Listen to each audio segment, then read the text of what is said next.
Bonjour et bienvenue à cette énième édition de cette série d'émissions consacrée au 50e anniversaire du drapeau franco-ontarien. Je vous ai réservé des invités spéciaux qui, chacune, a un parcours particulier, un rapport spécifique avec le drapeau et la communauté franco-ontarienne. À cette émission, je vous amène avec quelqu'un qui a passé plus de 30 ans dans son militantisme, la collaboration, la compréhension des enjeux de la communauté francophone. Il est directeur des communications, voilà, de la Fédération des communautés francophones et acadiennes Du Canada, oui. Canada. Et en même temps, il a roulé sa bosse avec la PCM qui est au niveau de la chanson. Mais nous avons un truc en particulier que nous étions tous les deux à la radio CHO de l'Université d'Ottawa. Absolument. Bienvenue à l'émission Serge Pinty. Bonjour, plaisir Jean-Marie. Comment ça va? Ça va très bien, merci. 50 ans pour notre beau drapeau, ça doit se célébrer. Ce n'est pas un moment comme ça qu'on laisse passer sans intervenir ou sans marquer ce cinquantenaire. Absolument. Je pense que le fait de s'être doté d'un drapeau en 1975, je pense qu'il faut le célébrer. Puis je pense que si les gens qui étaient là le 25 septembre 1975 à l'Université de Sudbury nous voyaient, s'ils voyaient ce qui s'est passé en novembre 2018 avec des manifestations de 10 000 à 15 000 personnes avec le drapeau franco-ontarien, Oui. et qui seraient fiers. Aujourd'hui, nous sommes plus de 900 000. 50 ans après, avec une communauté qui vient de tous les horizons, avec des intelligences particulières, une singularité incommensurable, la vitalité de la communauté même. Absolument. Et je dois dire que ce qui est très intéressant, c'est de voir la diversité du nombre de personnes qui participent à la célébration du drapeau. Tu sais, Jean-Marie, ma conjointe est d'origine américaine, d'origine californienne. On a 2 enfants qui fréquentent l'école francophone et j'ai souvenir quand il était tout petit des sessions le 24 septembre au soir où est-ce que ma conjointe peignait les ongles de ma fille et de ses amis en vert et blanc pour le 25 septembre. Oui. Il y a une diversité de gens qui s'identifient à cette belle francophonie, qui ont un sentiment d'appartenance à cette belle francophonie. Et je pense que c'est ça la grande réussite, c'est d'avoir réussi à élargir ce cercle. Et cette transmission-là, tu parles de tes enfants, toi-même, tu es issu de cette transmission de parents franco-ontariens et donc ce mélange est important de comprendre l'identité franco-ontarienne. Absolument. Moi, naturellement, je parle toujours français à mes enfants. Oui. Toujours. Ma conjointe parle anglais et français à nos enfants. Mes enfants me parlent toujours en français et ils trouveraient très étrange que je leur parle en anglais. Oui. Je pense qu'ils me regarderaient comme s'ils m'avaient poussé une deuxième tête si je faisais ça. Oui. Ils sont parfaitement bilingues. Ils s'identifient comme franco-ontariens et bilingues. Oui. En quelque part, la façon dont ils s'identifient, ça leur appartient. Et je pense qu'en Ontario français, il y a plusieurs personnes qui vont s'identifier de différentes façons. Et puis, c'est ça notre particularité. Absolument. Francophone, franco-ontarien, bilingue, canadien de langue française, canadien-français. Je crois que ce qui est important, c'est le sentiment d'appartenance à la langue française et ce sentiment de destinée commune qu'on a parce qu'on parle le français en Ontario et que le 25 septembre, dans différents contextes, on lève ce drapeau-là et on l'arbore. Et toi, tu me disais, en préparant cette émission, que ça a commencé à la radio, par un directeur le directeur de la station CHO. Absolument. En 1992, j'étais à la station CHO à l'Université d'Ottawa. Il y avait un directeur de la programmation francophone qui s'appelait Michel Gérin, qui est un fier franco-ontarien et qui a vraiment, vraiment été je crois, ma bougie d'allumage pour mon engagement franco-ontarien et francophone. Michel avait sur son bureau un petit drapeau franco-ontarien Oui, que j'ai toujours conservé depuis ce temps-là. Le drapeau, il est un tout petit peu usé, il est un oui, peu déchiré par endroits, mais il est encore en quelque part sur une étagère chez moi, parce qu'il me rappelle d'où vient l'origine de mon engagement en francophonie. oui. Francophonie ontarienne, francophonie Ok. canadienne par la suite, mais toujours francophonie. Et dans la francophonie canadienne qui a sa particularité, donc nous avons plusieurs communautés dans toutes les provinces et territoires. Euh, la- Est-ce que tu es capable de déterminer la particularité de la francophonie ontarienne, toi qui travailles dans cet univers de toutes les francophonies canadiennes? Oui, il y a une particularité de la communauté et de la collectivité francophone de Oui, l'Ontario. Je crois que je vois très bien comment les différentes collectivités francophones ont chacune oui, leur récit de qui elles sont, de qui elles veulent être ensemble. oui, Il y a des éléments qui sont partagés entre les différentes collectivités. Je pense la détermination de vivre et de s'affirmer en français. oui. La détermination aussi à faire francophonie de façon plurielle, Mhm. avec un nombre et une diversité toujours croissante de personnes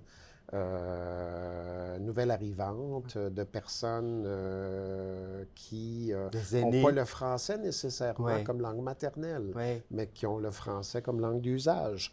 Euh, la particularité de l'Ontario, je crois, se décline de diverses manières parce que c'est une immense francophonie quand oui. même, qui se déploie quand même sur plusieurs pôles. Il y a l'Est ontarien, qui a un récit spécifique. Il y a le Nord Les gens du ontarien, Nord, oui.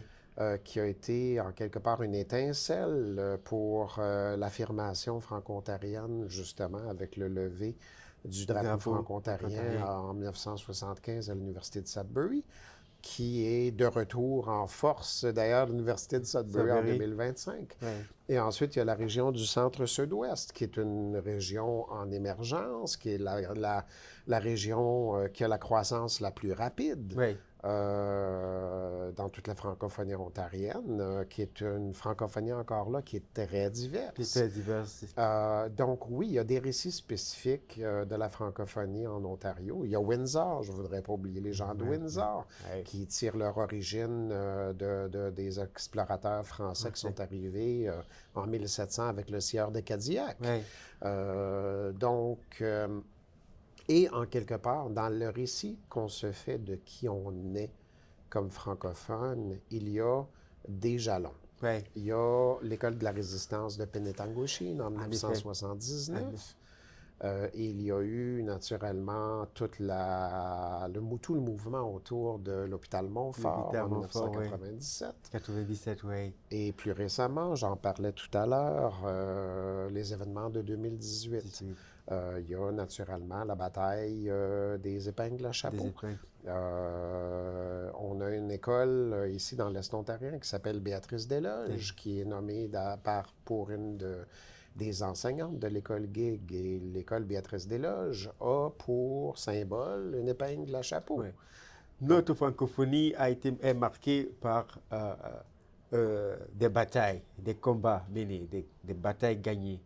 Mais c'est aussi surtout la sauvegarde de nos institutions, que ce soit au niveau de la santé, des écoles et même au niveau de la justice. absolument. Je crois que ça a été un mouvement d'affirmation. L'histoire de la francophonie ontarienne.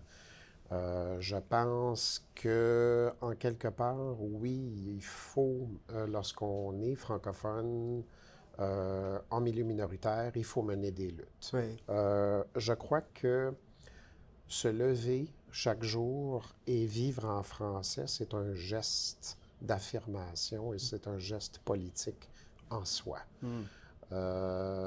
Maintenant, je crois que il ne faut pas juste parler de gestes de résistance, Oui, mais il faut parler aussi de gestes d'affirmation et de l'affirmation. croissance. Oui, Je vais donner un exemple d'un geste de croissance qui me plaît beaucoup lorsque je regarde différentes francophonies. oui, L'Ontario français l'a fait, la Colombie-Britannique francophone l'a fait aussi, l'Alberta francophone l'a fait également, la oui, communauté franco-albertaine. C'est de décliner une version de LGBTQIA+, de leur drapeau wow, francophone. oui, Ça, c'est un geste de croissance. exactement, oui. C'est un geste d'inclusion D'inclusion, oui. et de faire croître le nous collectif Oui. francophone. Donc tout le monde, que chacun se sente vraiment part entière, partie prenante de cette collectivité-là. Définitivement, Ouais, oui. ouais. Et donc, toi, dans ton rôle, que ce soit au niveau de la Fédération des communautés francophones et acadiennes du Canada, et même que ce soit même au niveau des artistes APCM où tu as été impliqué, ça a toujours été ton chemin, ton leitmotiv en fait. Absolument. J'ai travaillé pour l'Alliance des radios communautaires du Canada après mon passage à CHUO. Oui, J'ai fait des contrats pour, comme tu dis, pour la revue du 30e anniversaire de l'APCM. oui, J'ai fait également des chroniques de revue musicale pour la revue Liaison, où j'ai beaucoup parlé des artistes franco-ontariens et franco-ontariennes. oui, Ça a toujours été une fierté pour moi de travailler pour cette francophonie-là. oui, Et c'est quelque chose qu'on fait, je crois. On ne devient pas militant parce qu'on travaille pour un organisme non, francophone. Je crois qu'on travaille pour un organisme francophone parce qu'on y croit, oui, parce qu'on est militant d'avance, parce que, dans une certaine mesure, on ne peut pas faire autrement que de s'affirmer comme francophone. Il y a quelque chose en nous de profondément ancré dans notre âme qui fait qu'il faut qu'on fasse ça. oui. Le côté, l'aspect professionnel vient après, mais il y a cette volonté-là de contribuer à ce qui nous tient vraiment, vraiment fondamentalement à cœur. Absolument, absolument. Et je le vois, cette, euh, cette force d'affirmation-là, je la vois chez les francophones de l'Ontario, je la vois chez les gens qui s'impliquent et je la vois chez des gens qui ont 20, 30, 35 ans. Qui s'engagent d'une manière qui leur ressemble. C'est pas Oui, la même façon de s'engager qu'une personne qui s'est engagée dans les années 70-80. Mais c'est de c'est l'engagement l'engagement. francophone. Oui, Et tu sais, Jean-Marie, lorsque je faisais ma maîtrise à l'Université d'Ottawa, et bon, mon thème, c'était pourquoi est-ce que le drapeau ontarien oui, est pas si connu que connu que ça, ça. et si vu que ça, mais qu'en Acadie, tu te promènes, puis le drapeau acadien est peinturé sur les drapeaux sur les poteaux Sur de les- téléphone. et puis sur les poteaux de téléphone, sur les toits des maisons. Mais gardez cette anecdote Oui, et on revient tout de suite après la pause. Et ne manquez pas le retour avec cette anecdote que Serge va vous raconter. À tout de suite.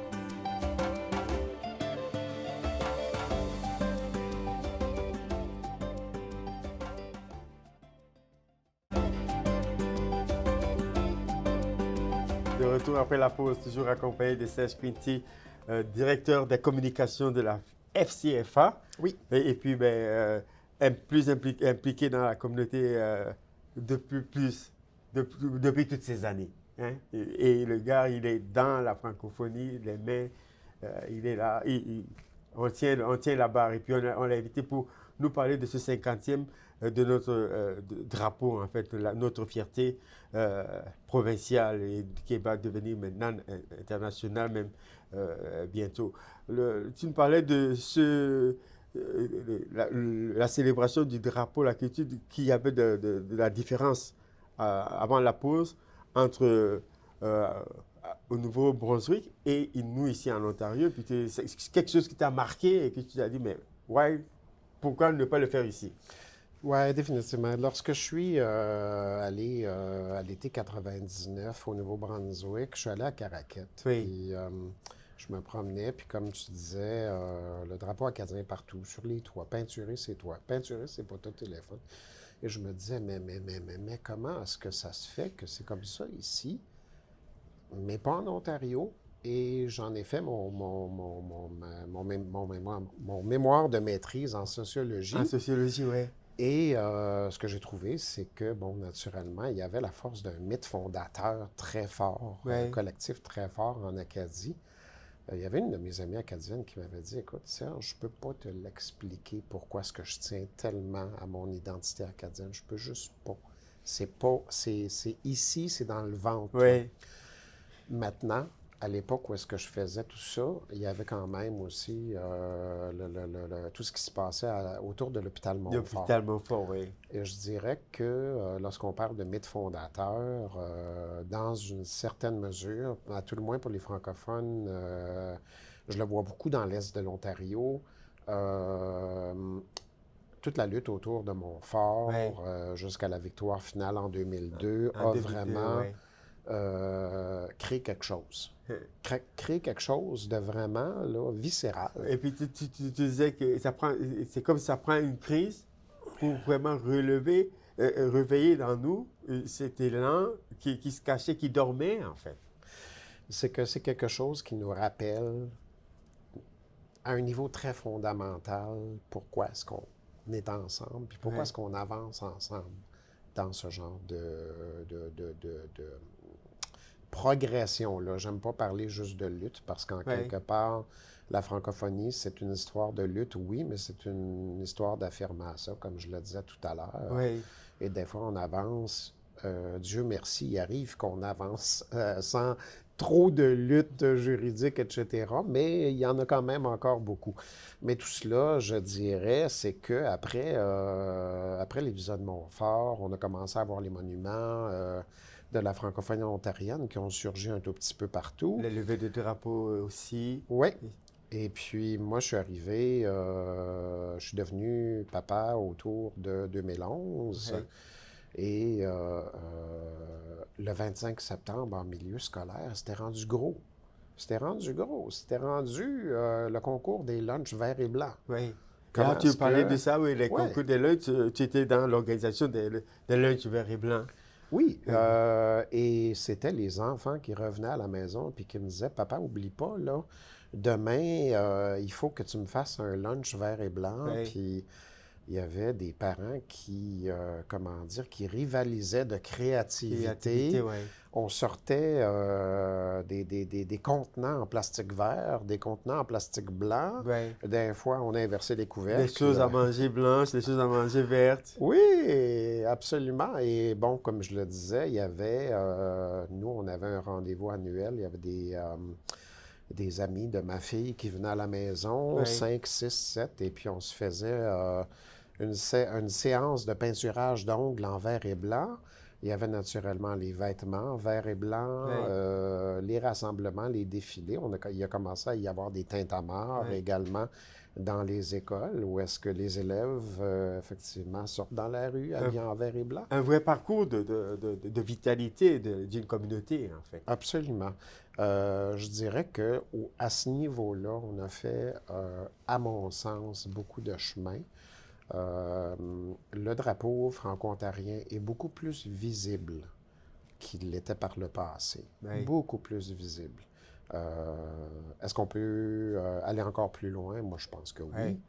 Euh, Et mais l'organisation que tu représentes, dans laquelle tu travailles, dans laquelle tu es impliqué, vous êtes aussi en même temps d'avoir un regard sur la francophonie ontarienne. Vous avez le regard aussi sur les autres francophonies du Canada pour en même temps que notre évolution s'harmonise avec les évolutions des autres communautés francophones du pays, pour oui, qu'aucune communauté ne soit laissée, aucune collectivité ne soit laissée pour compte aussi.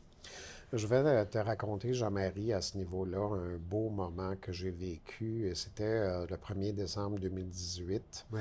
On a décidé d'organiser à la FCFA une journée de manifestation où est-ce que différentes communautés ailleurs au pays, la communauté françaiscoise, la communauté acadienne du Nouveau-Brunswick, la communauté franco-manitobaine, ont organisé des manifestations sœurs Oui. en appui à la communauté franco-ontarienne. Et ils nous ont envoyé des photos de ces événements-là.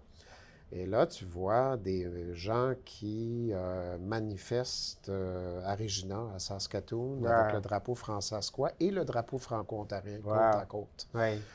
Et je crois que cette solidarité-là, c'est un des plus grands atouts de la francophonie. La francophonie ontarienne a, je crois, aussi été très bonne pour manifester sa solidarité avec d'autres De... francophonies Oui. ailleurs au pays. Lorsque la communauté acadienne du Nouveau-Brunswick avait des démêlés avec le gouvernement de Blaine Higgs, la Oui. communauté franco-ontarienne était aussi solidaire de ça. Je crois que cette capacité de se tenir ensemble, bon, comme je disais tout à l'heure, les communautés francophones, chacune, je crois qu'au niveau provincial et souvent même au niveau régional local, Oui. il y a un récit spécifique de qui nous sommes comme communauté, En effet. qui n'est pas nécessairement toujours le même d'un endroit à l'autre. C'est une richesse d'ailleurs. Oui. C'est une grande richesse. Mais au-delà de tout ça, il y a un sens collectif que Collectif. nous sommes 2,8 millions de personnes à parler le français en milieu minoritaire dans 9 provinces et 3 territoires. Oui. Et que les avancées qu'on a réussies, on l'a fait par le rassemblement. Oui. On a réussi à surmonter le fait qu'on était répartis sur un très, Très très grand. vaste territoire Un pays continent. en se rassemblant Oui. et en disant, ben voici les priorités communes sur lesquelles on va avancer ensemble.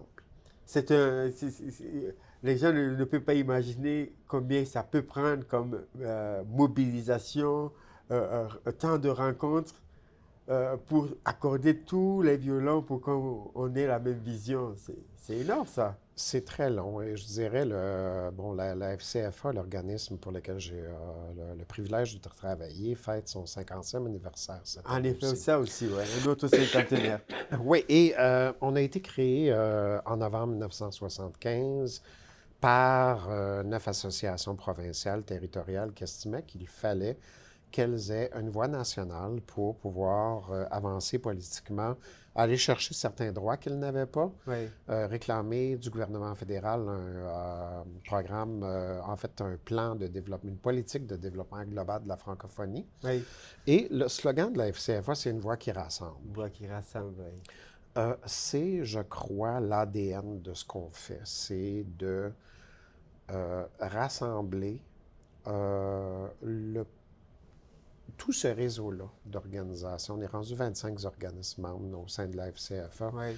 Et c'est de concerter ces gens-là et d'en arriver à des priorités d'action communes, Oui. des façons d'agir ensemble pour aller chercher ce dont on a besoin comme francophone pour vivre et s'épanouir en français.